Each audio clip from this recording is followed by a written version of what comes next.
sejahtera. Malaysia menggesa Pertubuhan Kesihatan Sedunia WHO serta negara anggotanya memastikan pengagihan yang saksama terhadap akses bekalan penting yang diperlukan dalam usaha untuk menghentikan penularan COVID-19. Menteri Kesihatan Khairy Jamaluddin berkata ia termasuk bekalan vaksin, ujian pencujukan serta terapeutik. Ketika berucap pada mesyuarat Lembaga Eksekutif WHO, sekian buletin pagi, sentiasa pastikan diri anda mengikuti SOP yang ditetapkan kerajaan. Saya Sabri Abdul Malik, salam hormat dan Assalamualaikum.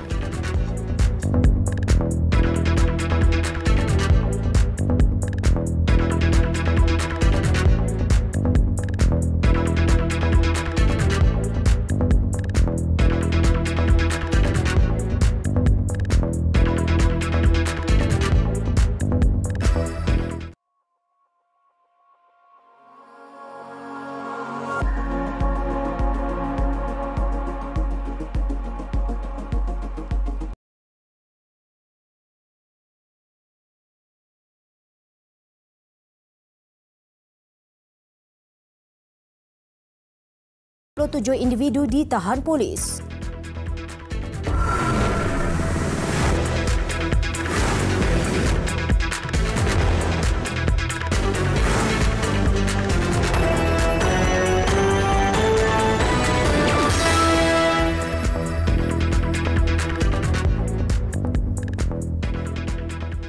Assalamualaikum dan salam sejahtera. Kerajaan mempertimbang memberi kelonggaran prosedur operasi standard SOP bagi kemasukan pelancong asing apabila sempadan negara dibuka kelak.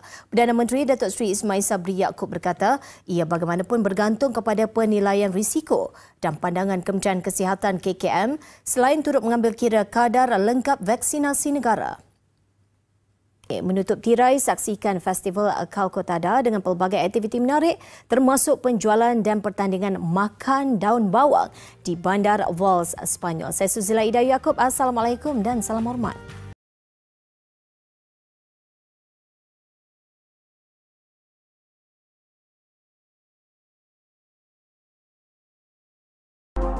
Januari, terima kasih bersama kami di Buletin TV3. Saya Kamarin Mape. Dan saya Hawa Rizwana Rizwan. Terus kekal bersama kami di Buletin Utama.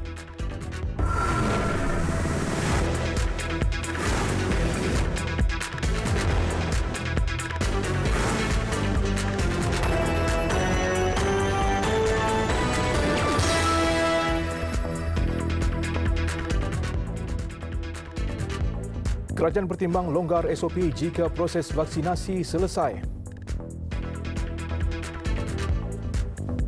Kanak-kanak 5 hingga 11 tahun tidak diwajibkan vaksin.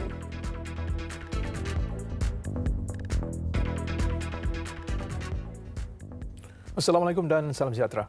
Proses vaksinasi COVID-19 di negara ini termasuk kadar pemberian dos penggalak dijadikan kayu pengukur dalam pertimbangan kerajaan melonggarkan prosedur operasi standard SOP bagi kemasukan pelancong asing apabila sempadan negara dibuka kelak. Perdana Menteri Datuk Seri Ismail Sabri Yaakob berkata, kerajaan turut akan mengambil kira penilaian risiko serta pandangan Kementerian Kesihatan KKM. Bersama Buletin Utama, laporan Detik Niaga. Peniaga tempatan perlu lebih proaktif mencari peluang ketika pandemik ini dan tidak terlalu bergantung kepada bantuan.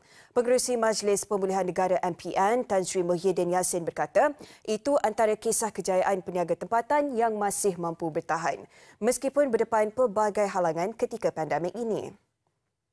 Nasib ratusan tahanan bawah umur Syria tidak dapat dipastikan apabila tentera Kurdis menyerbu penjara Goiran di timur laut Syria. Bersama Persatuan Badminton Malaysia BAM di Ibu Pejabat Bukit Kiara siang tadi hanyalah sebagai pelengkap kisah kepada penamatan kemelut yang melanda pemain perseorangan itu bersama badan induk berkenaan.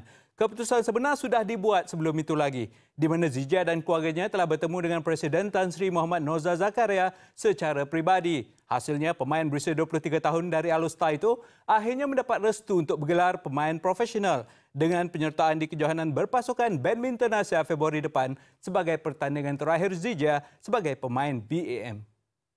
Tadi mengakhiri saya mensukan malam ini, saya Fazil Momarais. Teruskan bersama Buletin Utama. Assalamualaikum dan salam hormat.